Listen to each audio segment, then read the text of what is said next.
Hi, it's Fias Tarot. Hello, Cancer placements. This is your general and person on your mind reading end of July, the rest of July po, no?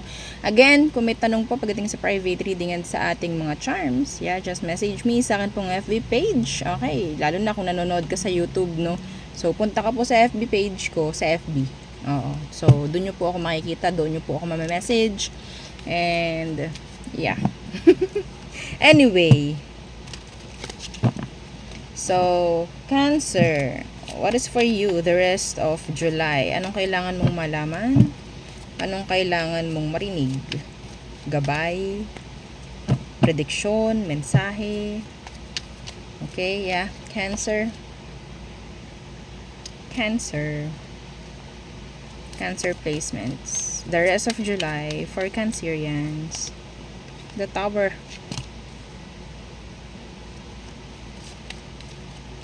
What's with that? Page of Wands Universe. May biglaan ditong magpaparamdam bago po mag-end ang July. Sino, madam? Somebody na mas bata sa'yo? Pwedeng nagkaroon kayo ng separation or pagkakahiwalay. Okay? Could be a Scorpio or a fire sign, Aries, Leo, Sagittarius. They will get your attention.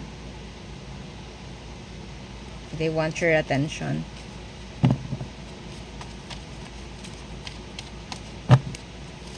What else for Cancerians? Nine of Coins in reverse.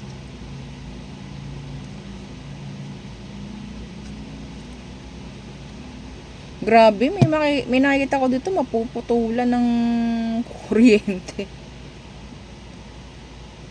This is a sad reality. Or, yeah. Hindi mababayarang bill.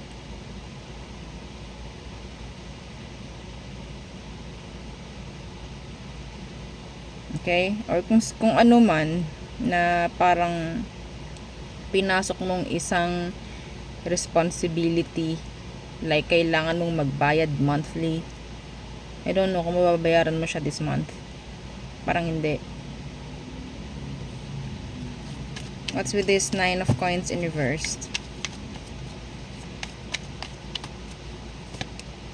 Ace of Cups. Di ba po sa inyo, sa sobrang daming stress, sa sobrang daming responsibilidad, nakakalimutan nyo na, or parang lumalagpas na sa inyo, lalo na yung singles dyan, lumalagpas na sa inyo yung energy ng love, energy ng pakikipagrelasyon. Okay? Merong dumarating, ayan o, Nine of Cups in reverse. Sabihin natin, parang nagiging kawawa na kasi yung sarili mo. So, maging fair ka. Okay? If ever, maging fair ka sa sarili mo hanggat maaari. Para maging fair din sa'yo yung sitwasyon. Like, yeah. Kasi kapag, ang hirap no? Ang hirap nung, ay, ang dami ko kasing ginagawa, ang dami ko kasing kailangan gawin, ang dami kong kailangan bayaran, ganito, ganyan. Diba, paano ko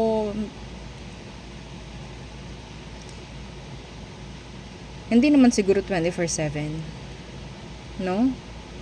Hindi na, yeah. May pahinga naman, 'di ba? Pero bakit ang nakikita ko dito ganun?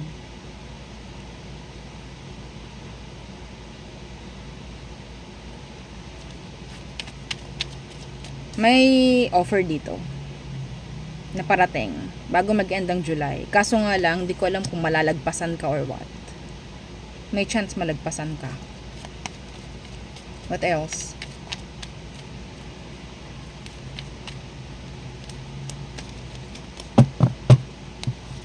Cancer. Queen of Swords.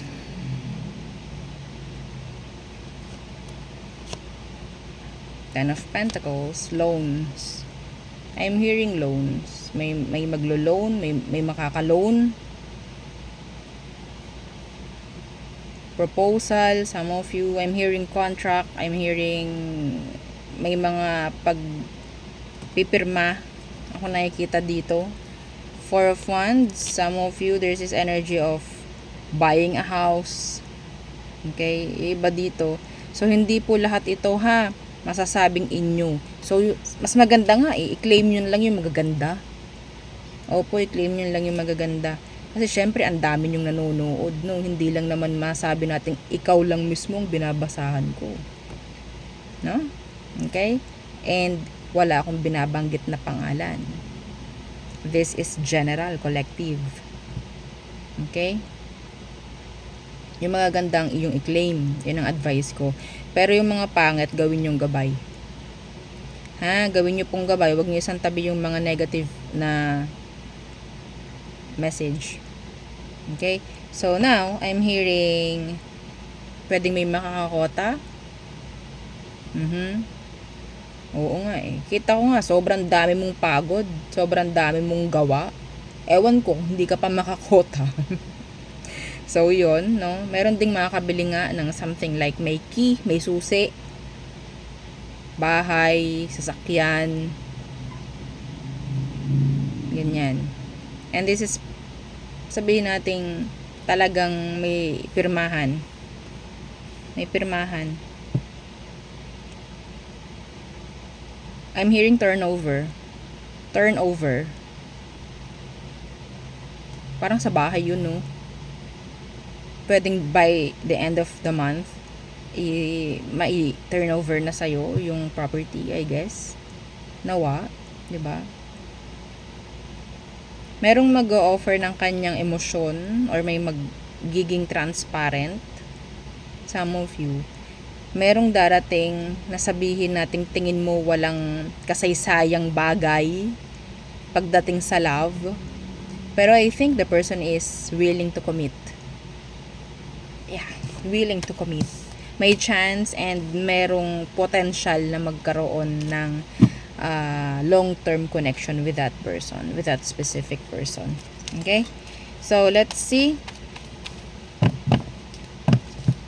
Again, don't forget to like, share, and subscribe. So, now, tumungo tayo sa person on your mind. The person on Cancerian's mind, who is this? Anong situation nyo?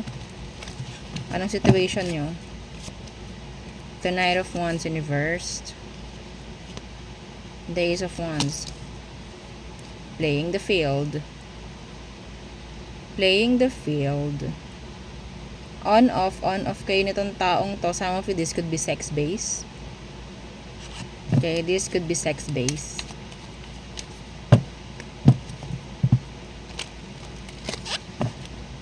Anong meron dyan? Anong emosyon talaga nito?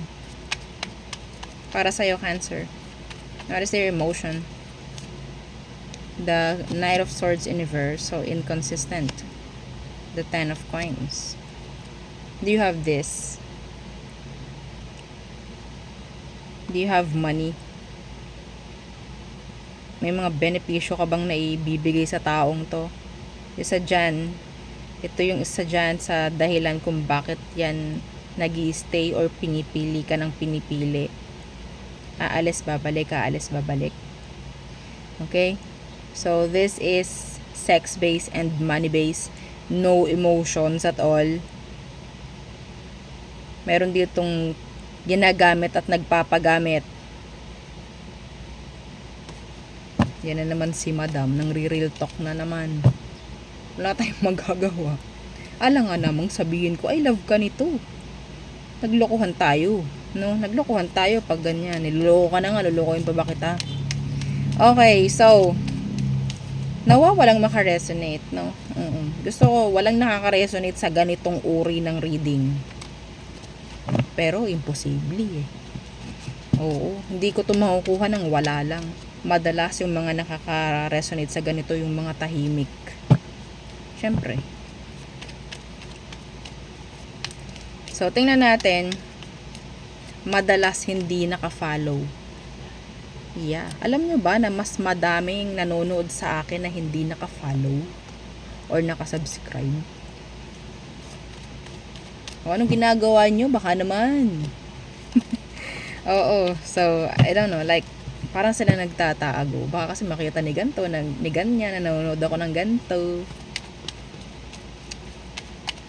Okay, so, what is their next action towards you, Cancer? The Fool in reverse. The Four of Coins in reverse. So, anything, like, takot kasi itong mawala ka. No, takot siyang mawala. Para siyang mawawala ng ATM. Real talk. Para siyang mawawala ng ATM pag nawala ka. Hindi ito takot like nawala ka dahil yung emosyon niya, nandun yung love niya for you, whatsoever. No, it's not like that. Para tong nawalan ng benepisyo. Oo, parang kinat off yung benepisyo.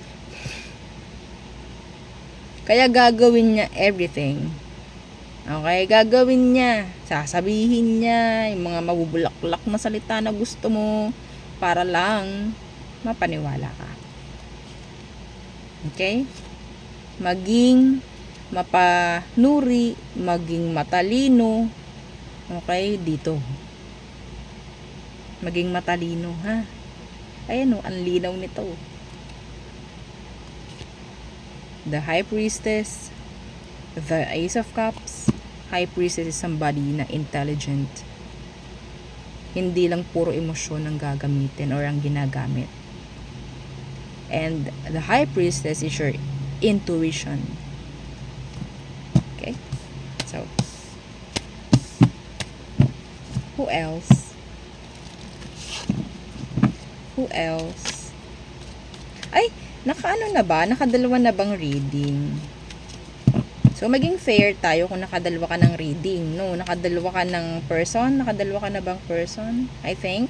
So, yeah, hanggang dalawa lang. O, maging fair tayo sa lahat. So, yun, ang aking reading for you, Cancer, yan. Again, kung may tanong, mag-message po.